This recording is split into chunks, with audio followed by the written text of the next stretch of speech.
Hello YouTube, it's your girl Kimberly. Thank you so much for coming back to my channel. So I haven't done a tech video for you guys in a while, so I figure what better time for me to do one. So this video is going to be comparing the MacBook Air to the MacBook Pro.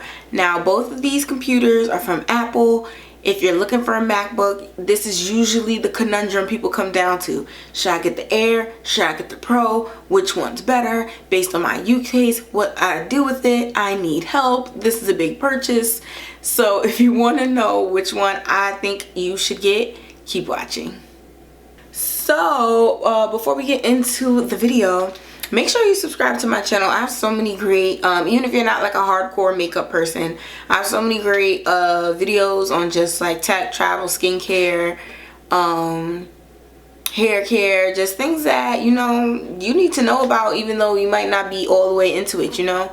So, and if you're into tech, I'm going to be doing more tech videos, I promise, because I'll be buying all the things. Like, it's all here. I should just do a video on it, right? So, here we go. Into the MacBook. So a little brief history about me and Apple. I purchased my first Apple well, as a gift I received my first Apple computer in 2012 when I was starting grad school. So 2012. I kept that one till 2018 when she died a slow, miserable death. Not miserable, her battery just died, and I was like, I'm not gonna pay to replace it when there's all these new MacBooks. So and MacBook is my first love. I had a MacBook Pro, that was my first computer, and MacBook Pros are my first love from Mac. Like if they were like all the Apple products could go and only one thing could stay, it would be my MacBook Pro. Like take back the iPad, take the Apple Watch, take the phone, like even though those are my faves too, the computer is where it's at. So I know you guys are probably like, okay, so you said you got a new MacBook Pro in 2018, so that was the space gray I just showed y'all. These things are heavy, so there's not going to be a lot of lifting in this video, but that's this one. And then, oh, you're like, okay, so then you got the Pro, so then where did I get the Air? So, for when I work in marketing, and basically you need computers for work. So I've always been the person who has been getting these Apple computers. I've been thankful, I've been lucky enough to be in companies where they kind of just say whatever computer you want, this is the price range, get what you can. And previously that I was able to get MacBook Pros at my other jobs, but this new job I started based on me working from home and trying to get all these different supplies to do work because we're stuck at home.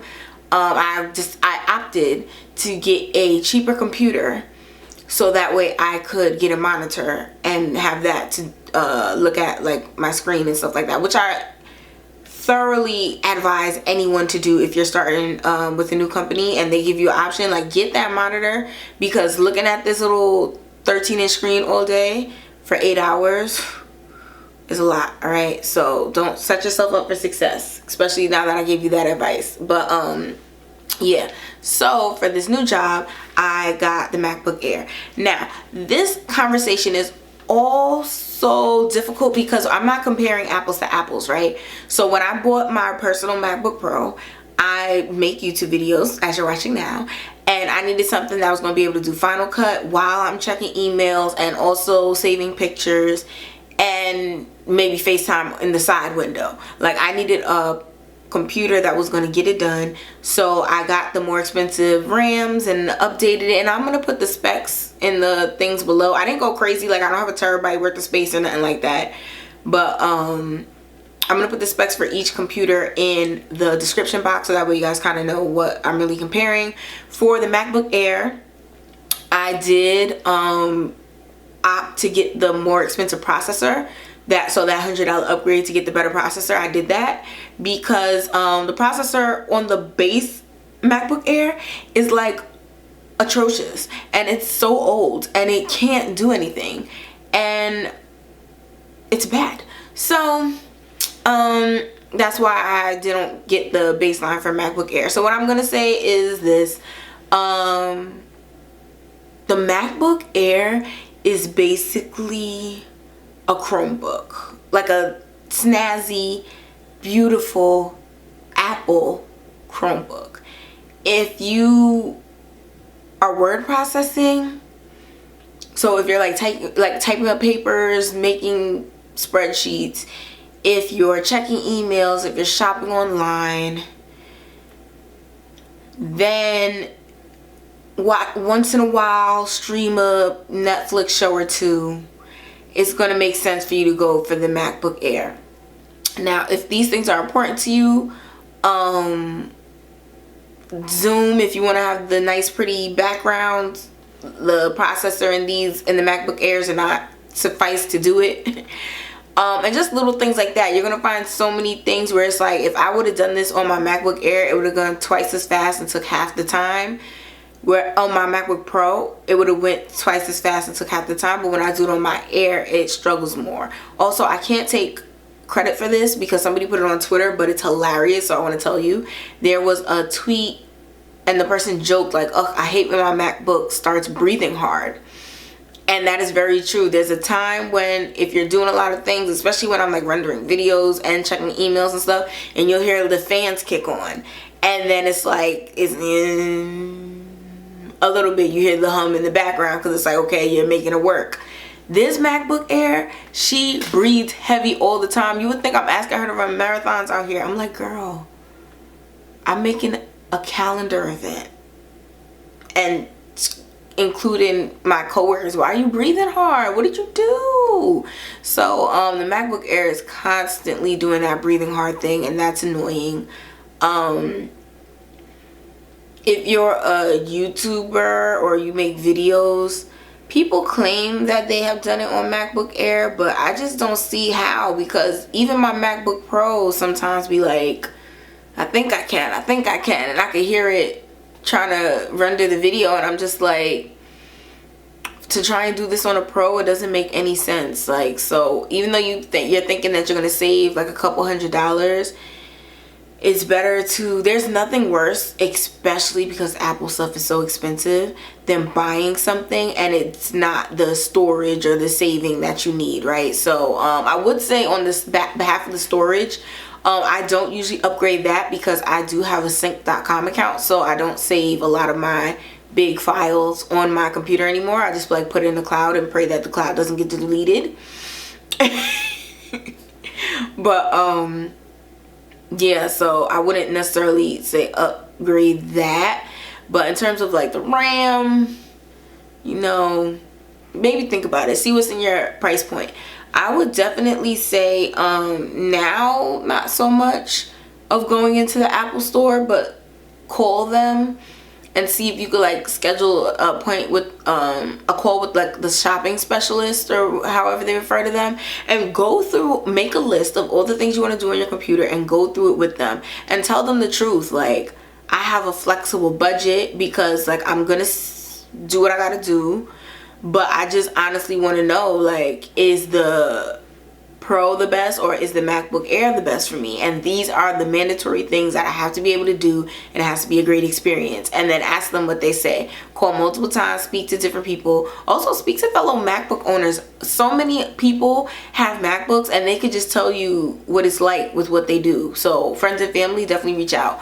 MacBook Air has like this little slanted so that way it can look slimmer than compared to the MacBook Pro. This is like I'm giving y'all no real good shots. Listen to what I'm saying, y'all. But the MacBook Air, in my mind, I thought it was going to be like a light little something like an iPad, and it was going to be easy to carry and it'll be so super small. So that's why it's like worth it that it doesn't have the same capabilities as the MacBook Pro. This thing is just as heavy.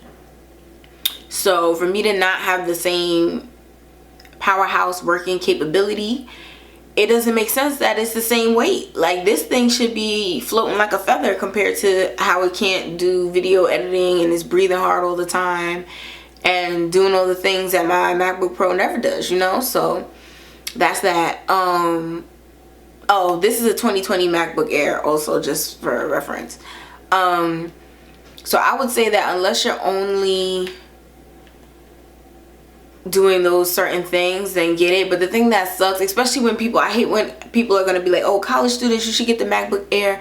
College, you don't necessarily know where your path's going to take you. You could be only word processing your freshman year, and then decide you want to go into video making your sophomore year. You know what I'm saying? So you definitely want to try and future proof your computer. So that's why getting like the most best computer you can get at your budget. But it's really, really hard for me to suggest the MacBook Air. I feel like you just gotta get the Pro, and that it's better, and that's it. Like I said, this is a work computer, so I'm like a little less pressed, because like I also don't do video editing and stuff for work, so it's just like that's fine. But even some of my coworkers, they'll be doing different things, and they'll ask other people to like do it for them, because like if you get a MacBook Air that doesn't have all the upgrades in it, it doesn't have the capability. So for instance, if you do a Zoom call but you want to have like 300, 400 people on the call, you can't host it with the specs of a MacBook Air. Like the call will crash. But if you did it with a MacBook Pro, you'd be able to kind of have that capability, the